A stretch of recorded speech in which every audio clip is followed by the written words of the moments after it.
இன்று காலை எதிர்பாராத விதமாக கடலூர் அருகாமையில் செம்மங்குப்பம் ரயில்வே கேட்டில் பள்ளி மாணவர்களை அழைத்து சென்ற வேன் அந்த ரயில் மீது மோதிய காரணத்தினால் பெரிய விபத்து ஏற்பட்டிருக்கிறது. வருந்தத்தக்க ஒரு செய்தியாகும்.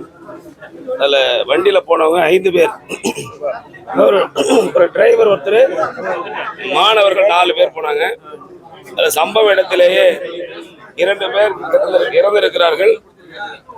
2 பேர்ல மீதி 2 பேர்ல ஒருத்தர் ரெஃபர் பண்ணி ஜிப்மர் மருத்துவமனைக்கு அனுப்பப்பட்டிருக்கிறது. ஒரு மாணவர் 11ஆம் வகுப்பு படிக்கின்ற மாணவன் தற்பொழுது கடலூர் அரசு மருத்துவமனையில் சிகிச்சை பெற்று வருகிறார். அவரை நான் சென்று நலம் விசாரித்தேன். அதாவது உடம்பு எப்படின்னு பார்த்தேன். நல்லா இருக்கார். அவருக்கு எந்தவித பாதிப்பும் இல்லாமல் எதிர்பாராத விதமாக அந்த வேன்ல பின்பகுதியிலே அமர்ந்திருந்த காரணத்தினால் அவர் தப்பித்திருக்கிறார். அவருடைய தாயாரையும் நான் விசாரித்தேன்.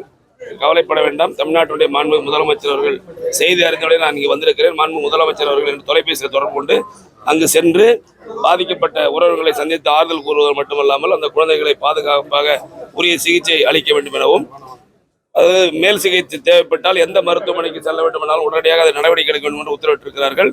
ஆகவே மாண்புமிகு முதலமைச்சர் என்னிடம் மட்டுமல்ல, அதாவது நம்முடைய வேளாண்மைத்துறை அமைச்சரிடத்திலும் தகவல் சொல்லியிருக்கிறார். ஆகவே மருத்துவமனை ஜிப்மர் மருத்துவமனை இருக்கின்ற அந்த பாதிக்கப்பட்டவர்களை சென்று பார்ப்பதற்கு நம்முடைய வேளாண்மைத்துறை அமைச்சர் அங்கே அனுப்பி வைக்கப்பட்டிருக்கிறார். ஆகவே இப்பொழுது இங்கே இருக்கக்கூடிய இன்னொரு அந்த கிராமத்தை சார்ந்த ஒரு தொழிலாளி அங்கிருந்த எதிர்பாராத அங்கே போயிருக்காரு. அந்த உயரில் கால் வச்சார், அவரும் பாதிக்கப்பட்டிருக்கிறார்.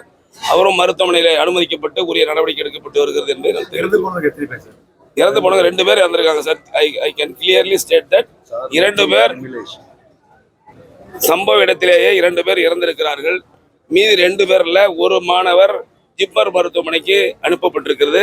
ஒரு மாணவர் 11ஆம் வகுப்பு படித்துக் கொண்டிருக்கிறார். அவர் இங்க இருக்கிறார். அவர் நலமுடன் இருக்கிறார். அந்த கிராமத்தை சார்ந்த ஒருவர் எதிர்பாராத அங்க சென்றவர் அந்த ஒயர்ல கால வச்சா அவர் பாதிக்கப்பட்டிருக்கிறார். அவரும் இங்க இருக்கிறார். என்ன சார்? இல்ல எல்லா வசதியும் இருக்கு சார்.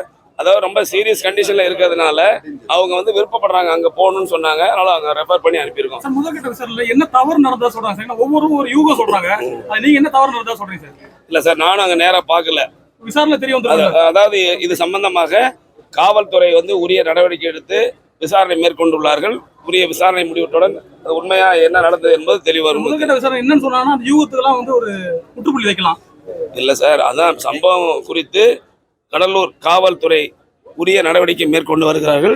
விரைவிலே அது என்ன நடந்தது என்பது வெளிச்சத்துக்கு வரும் என்பதை தெரிவித்துக் கொள்வது. நன்றி.